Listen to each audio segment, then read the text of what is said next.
Hola chicos, vamos a empezar la cuarta clase del curso de biomedicina y biofarmacéutica. Esta clase dedicada a estudiar la teoría clásica de receptores moleculares.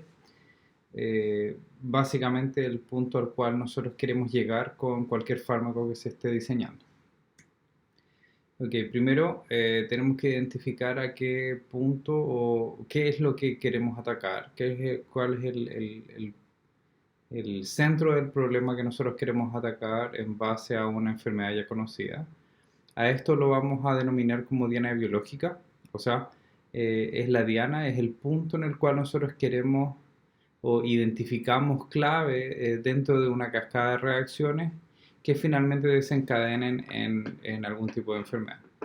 Entonces nosotros tenemos, como les decía, esta cascada de reacciones desde lo que es un fármaco hasta el macroorganismo o no sé si estamos hablando de humanos, un humano directamente, en el cual luego del efecto de este fármaco lo que queremos obtener es una respuesta terapéutica. Digamos directamente, no sé, mejorarnos de una enfermedad. Pero en este sentido nosotros lo que tenemos que hacer es, desde el fármaco, identificar cuál es la diana terapéutica o la diana biológica o la estructura molecular a la cual nosotros queremos alterar su función, lo cual luego de alterar esta función vamos a tener una respuesta celular, lo cual va a llevar a una reacción de la célula en particular. ¿De qué célula? De la célula de algún tejido u órgano al cual nosotros queramos finalmente obtener esta respuesta terapéutica. Entonces, es este punto de interacción en el cual nosotros queremos resaltar o queremos apuntar en esta clase.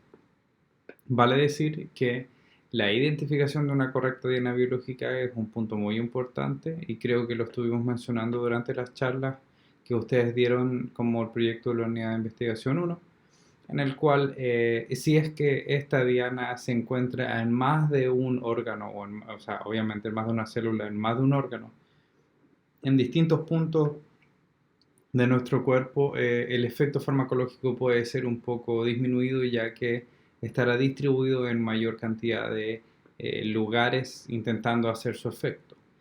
Por otro lado, si es que nosotros logramos identificar un fármaco que es muy específico a atacar una diana biológica en particular, el efecto es mucho más concentrado, mucho más efectivo. ¿Okay? Pero bueno, vamos a ver justamente cuáles son los detalles o las cosas más importantes de lo que es esta interacción fármaco-diana biológica. Eh, en este caso, en esta diana biológica, nosotros podemos agrupar en distintos submundos o subgrupos que corresponden todos a estructuras biomoleculares. Llámese estructuras que están en nuestro cuerpo y que nosotros podemos generar algún tipo de alteración sobre ellas. Algunos son los lípidos, más, eh, más en detalle o más importante lo que es la llamada membrana celular. Y están los ácidos nucleicos a nivel de, no sé, en el núcleo de las células o en las mitocondrias, pero básicamente ácidos nucleicos para generar o sea, de ADN o ARN que posteriormente pueden generar algún tipo de proteína. Obviamente que es el blanco más grande de todos los fármacos que se están diseñando son las proteínas moleculares. Aún así vamos a ir estudiando cada uno de estos subgrupos para ver cuál podría ser el efecto de algún tipo de droga sobre cada uno de ellos. Eh, Como les decía, el primer o gran grupo son los lípidos. Y los lípidos cumplen distintas funciones en nuestro cuerpo. Primero son reservas de energía en forma de triglicéridos. Hay algunos de nosotros que tenemos un poquito más de ellos. También está la función estructural como fosfolípidos en la bicapa de las membranas.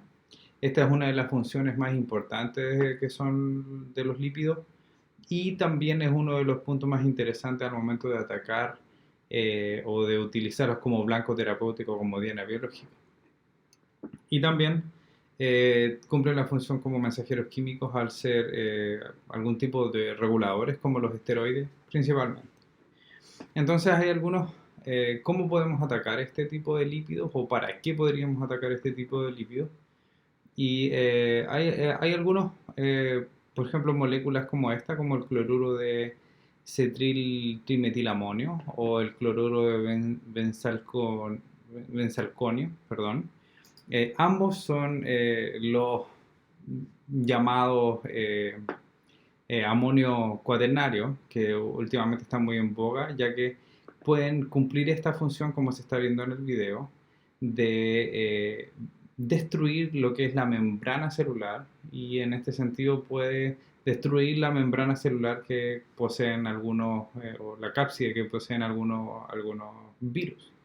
Entonces, últimamente se está utilizando mucho, se está vendiendo mucho y se pretende, y con muy buena razón, porque como bien les mencionaba, son desinfectantes, son bactericidas y pueden inhibir la actividad viral. Más que, como les decía, más que inhibir la actividad viral, lo que hacen es ingresar en la membrana celular y destruir las interacciones hidrofóbicas que existen en el interior, logrando destruir y generando eh, poros o orificios en el borde de la membrana, lo cual genera que los organelos, en el caso de algunas células, salgan al exterior y se destruyan. Es un proceso apoptópico. Pero en el caso de los virus, básicamente destruye su membrana, su barrera contra el medio. En el campo de los ácidos nucleicos, bueno, los ácidos nucleicos almacenan información génica, que es una de las funciones más importantes que poseen estos al formar las estructuras de ADN. Como también almacenan información para la expresión de información génica en las proteínas, en el ARN. O sea, como ustedes entienden, este ARN, en base solamente a ácidos nucleicos, luego se procesa para poder generar algún tipo de proteína. Es justamente ese el punto donde se están desarrollando distintas eh, técnicas farmacológicas en las cuales se trata de interferir en este ARN, evitando que algunas proteínas se sinteticen. Esto, en mi consideración, es algo un poco riesgoso, jugar un poquito ahí en el borde, pero teniendo una muy clara información de cuál es el proceso biológico y cuáles son los ácidos nucleicos involucrados en la expresión de ciertas proteínas, es posible interferirlos y alterar justamente la producción de estas proteínas. Entonces, si hay alguna proteína que, por ejemplo, es receptor de algún tipo de virus, al estar pensando en virus con la contingencia, si nosotros lográramos evitar la producción de este tipo de proteínas, que son los receptores, podríamos evitar justamente el contagio de algún tipo de virus. ¿Ok? Y así interferir en el proceso de producción y hacer un tipo de metodología o de fármaco el cual no solo evite o compita por un sitio de unión como es lo clásico, sino que evite la expresión de la proteína. Eh, Ustedes estarán pensando, ¿y por qué no se está haciendo eso hoy en día con la estructura con el virus del COVID? Bueno, una explicación bastante rápida. No es posible evitar la expresión de la proteína, el cual es receptora del virus, ya que esta proteína es la proteína llamada ACE, eh, angiotensin receptor algo, no estoy completamente seguro cuál es, pero es una proteína que está involucrada en muchos de los procesos de presión arterial de nuestro cuerpo, por lo cual suprimir su expresión generaría aún más problemas que el mismo contagio por el virus. Entonces, en la actualidad se están buscando otro tipo de alternativas para poder bloquear. Aún así, Según lo que tengo entendido, hay algunas empresas farmacéuticas en Estados Unidos que están intentando manipular o trabajar con vacunas de ARN interferentes, pero no estoy seguro a qué tipo de proteínas están ellos apuntando, pero es justamente para evitar el contagio del COVID-19.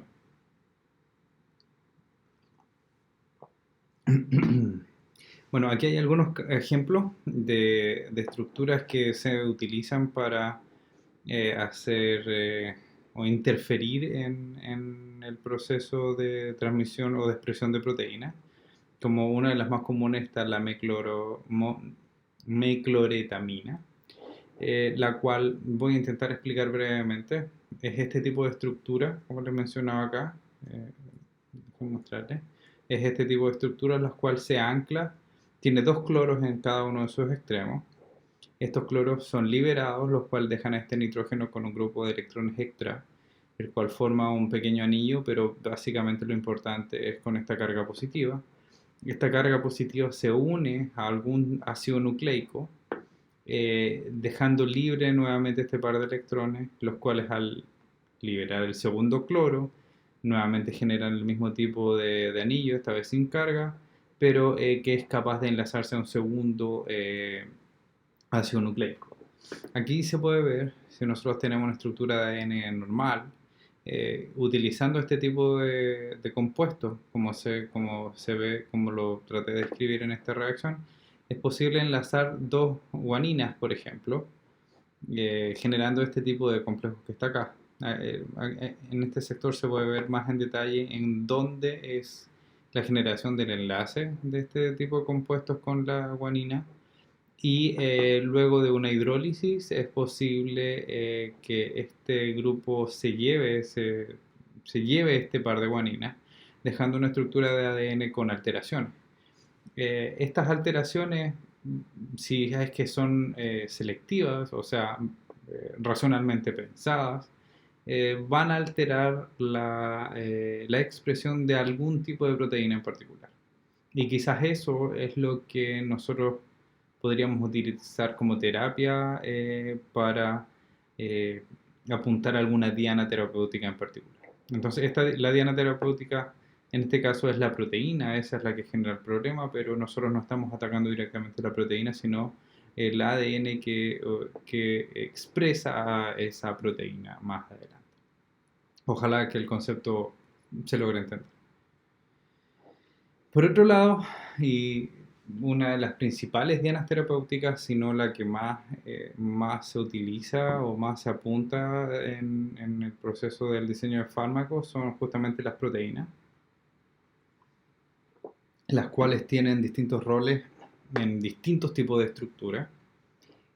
Por ejemplo, podemos enfocarnos en algunos roles estructurales, como son algunas proteínas similares como el colágeno o como la queratina.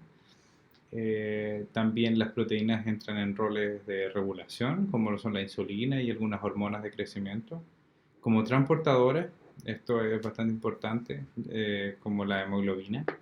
En procesos inmunológicos, como son justamente los anticuerpos. Los anticuerpos son grupos de proteínas que cumplen algún rol en particular.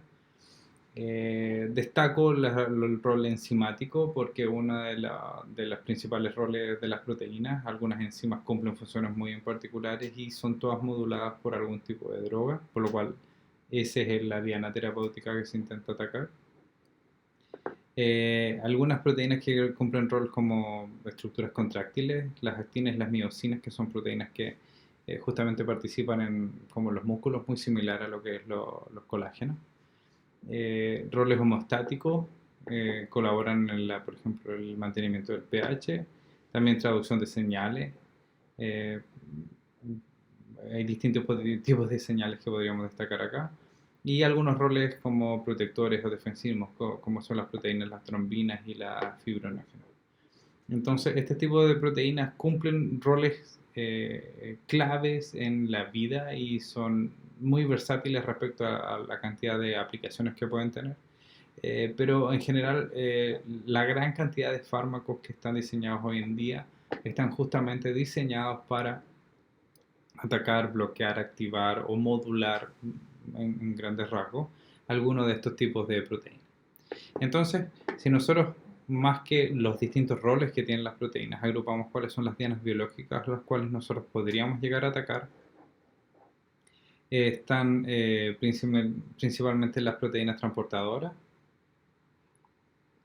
las proteínas estructurales, las proteínas enzimáticas y los receptores. Que estos cuatro grupos engloban distintas funciones que fui mencionando anteriormente. Las proteínas transportadoras principalmente son proteínas de membrana, las cuales poseen un sitio activo en particular, el cual se enlaza al sustrato natural, el cual es trasladado desde el exterior al interior de la célula. En este caso hay muchos, por ejemplo, eh, proteínas neurotransportadoras, las cuales son capaces de transportar distintos sustratos que traducen un proceso neurológico, y esto es posible atacarlo con algún tipo de droga que sea con alguna similitud estructural al sustrato natural, por lo cual podríamos llamarlo como competitivo. ¿Ok? Pero si nosotros logramos evitar de alguna forma que este tipo de proteína traslade, podemos evitar el proceso asociado a este transporte. También están las proteínas estructurales, como son las tubulinas, que son proteínas que se van agrupando y formando microtúbulos a través de un proceso de polimerización. Y entonces la interacción del fármaco podría evitar esta polimerización o hacer algún tipo de disrupción en el orden que podrían adquirir este tipo de tubulinas, y así evitar el proceso de mitosis, por ejemplo. O sea, evitar la división celular. Eso es alguna de las dianas que se utilizan. Aquí muestro algunas drogas que se utilizan con estos fines, pero no estoy completamente seguro cuál es el modo de acción, cuál es el tipo de proteína que ellos atacan. Como les decía, las enzimas es el mundo más grande dentro de lo que es las dianas biológicas asociadas a proteínas. Y en este sentido, estas proteínas, sin importar su estructura que posean, estas enzimas poseen un sitio de unión, el cual atrae algún sustrato, lo transforma y luego lo libera como un producto, manteniéndose esta enzima en el estado original o el estado basal para cumplir nuevamente este rol cuando llega un segundo sustrato. Estas enzimas, el principal rol es acelerar procesos que en la naturaleza serían completamente imposibles. O sea, ayudan a sobrepasar barreras energéticas que sin ellas serían imposibles superarlas. O sea, sería un mundo completamente distinto si es que nosotros no tuviéramos este tipo de enzimas que nos ayuden a sobrellevar algunos procesos biológicos. Entonces, algunas palabras claves que nosotros podemos destacar de acá es justamente centro activo o sitio activo, que es el lugar de la enzima donde ocurre la interacción proteína-ligando. Está también lo que es el reconocimiento molecular, el proceso en el cual estas interacciones se forman de forma específica dentro de la enzima y que son específicas para algún tipo de ligando. Y está el proceso de reacción química, en el cual la enzima cataliza algún proceso químico que es termodinámicamente desfavorable y lo genera un producto el cual va a continuar con la cadena de reacciones asociadas a algún tipo de enfermedad o algún proceso biológico normal. Entonces, como les decía, pero esta vez de forma más esquemática, la enzima posee un sitio de unión específico para algún tipo de sustrato, que luego del proceso de unión existe una reacción, este sustrato cambia, ya esta vez pasando a productos, por lo cual cambia su afinidad también por la misma enzima y es posible expulsarlo. ¿Ok? Entonces, si nosotros vemos a simple vista cuál el sustrato, ¿quién tiene más afinidad por la enzima? ¿El sustrato o el producto? Obviamente el sustrato, ya que este es absorbido y retenido, mientras que el producto es liberado. Si nosotros nos basamos en una eh, cinética de reacción clásica como esta, vemos que existe un estado energético X, el cual está la enzima y el sustrato de forma separada. Este símbolo más significa que están completamente separados.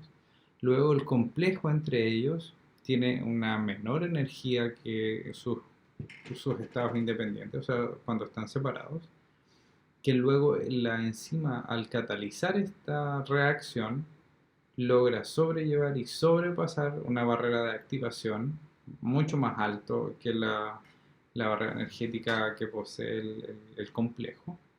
Y luego de que este sustrato es activado, se llega a un estado energético en el cual está la enzima y el producto, y luego el producto es liberado.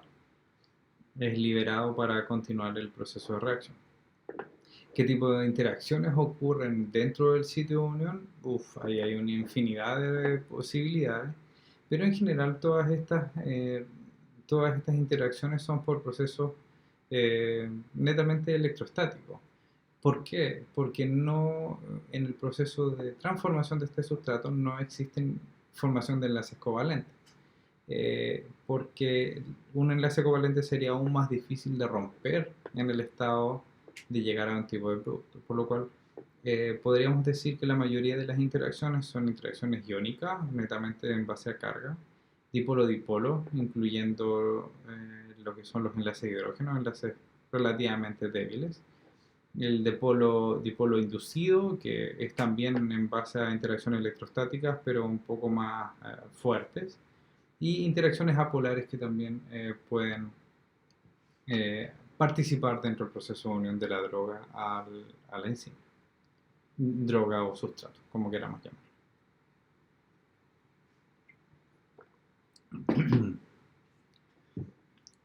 En general, siempre lo que se busca es algún tipo de sustrato, si es que nosotros queremos evitar la unión del sustrato natural, algún sustrato que sea lo más similar al sustrato natural, y que sea capaz de ocupar el sitio de unión y evitar la unión del sustrato natural. Ese es básicamente lo que nosotros queremos generar o evitar. En este caso tenemos el ejemplo del ácido pirúvico, el cual luego de una reacción con NAD y NAD generando NADH, se genera lo que es el ácido láctico. Este es el producto y este es el reactivo, entonces la enzima es justamente este proceso intermedio. Si nosotros quisiéramos evitar la formación del ácido láctico, deberíamos buscar algún tipo de molécula muy similar al ácido pirúvico, el cual se enlace en el mismo sitio de unión y evite que el ácido pirúvico se enlace.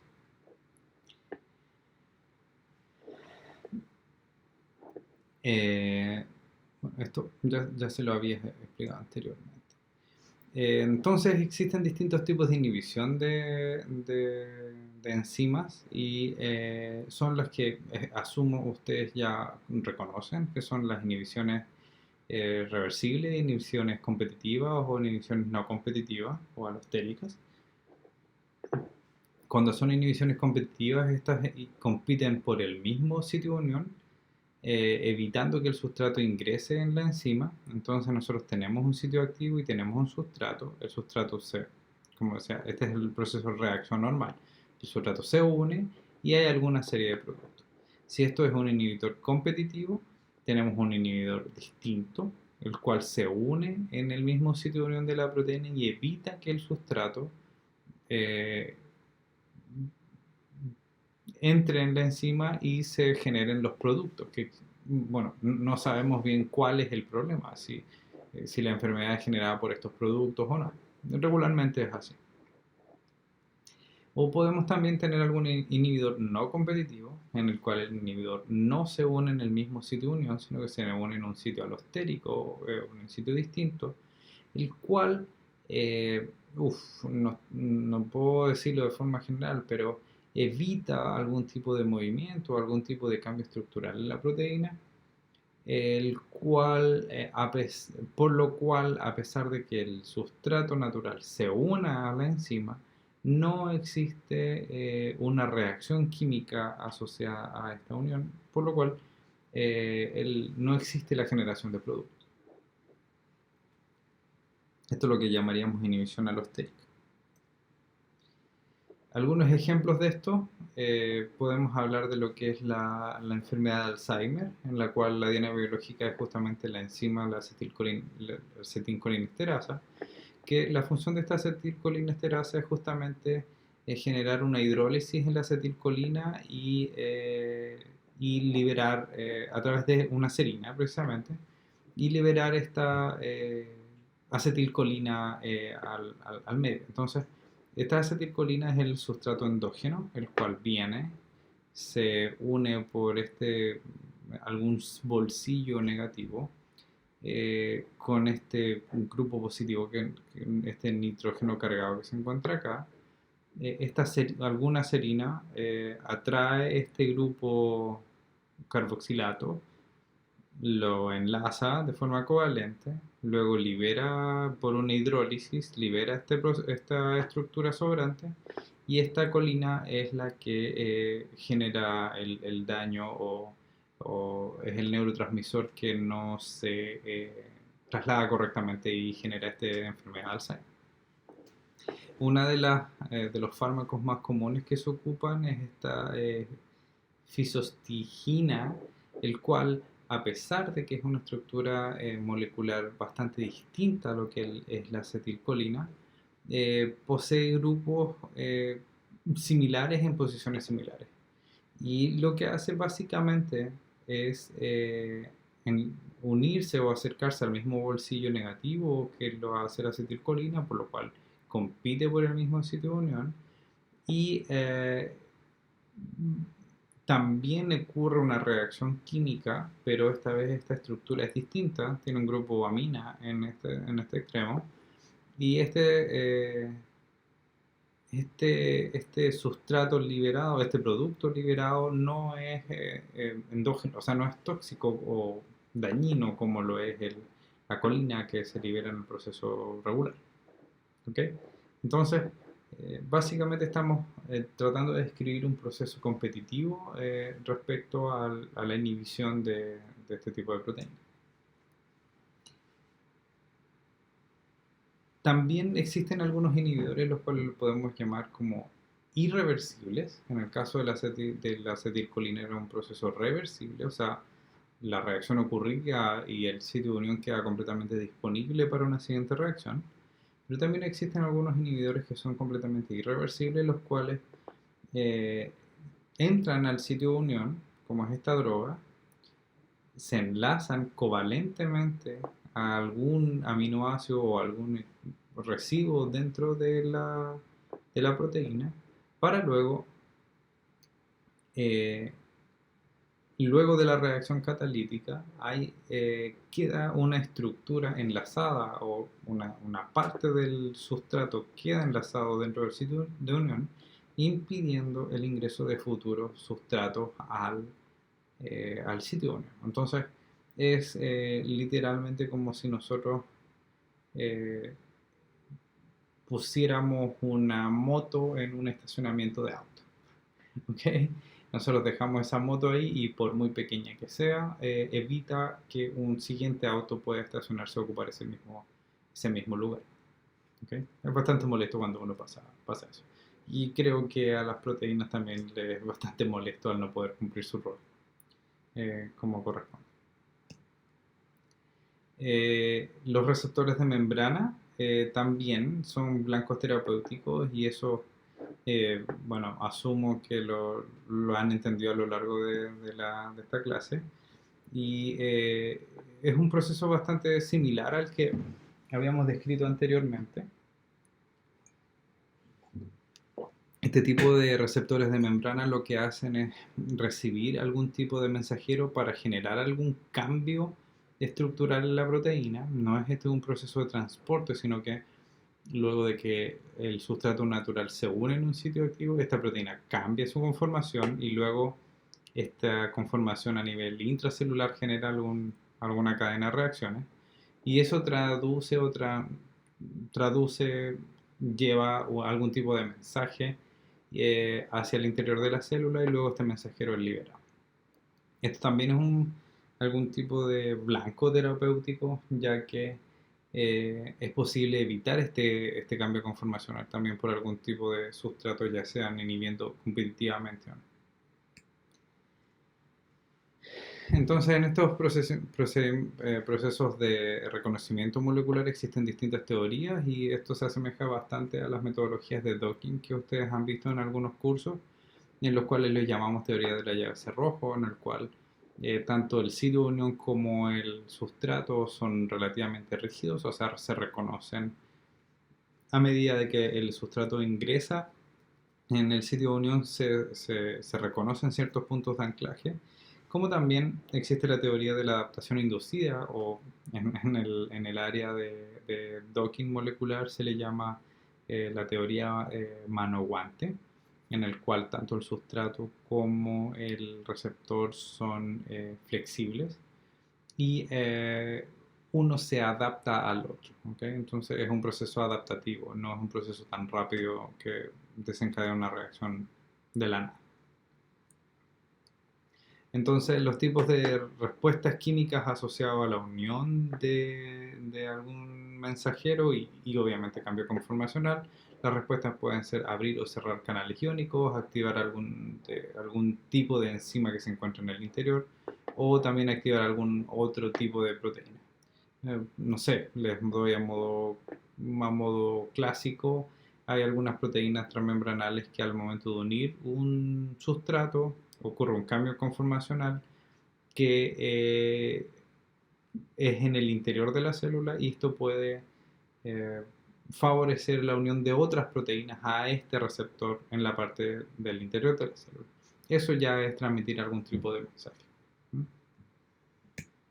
Entonces, ya casi finalizando creo, eh, hemos hablado bastante de lo que son las uniones o sea, inhibiciones competitivas, inhibiciones alostéricas, pero también podemos denominar que estas drogas, estos fármacos, se pueden agrupar dentro de distintos grupos. Bueno, unos son los agonistas y los otros los antagonistas.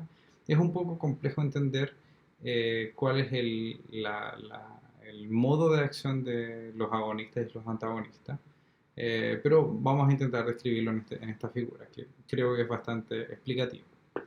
Si nosotros en una misma proteína tenemos dos sitios de unión, uno es el sitio de unión del sitio activo y el otro es el de la zona alostérica, como lo habíamos discutido anteriormente, existen distintas posibilidades.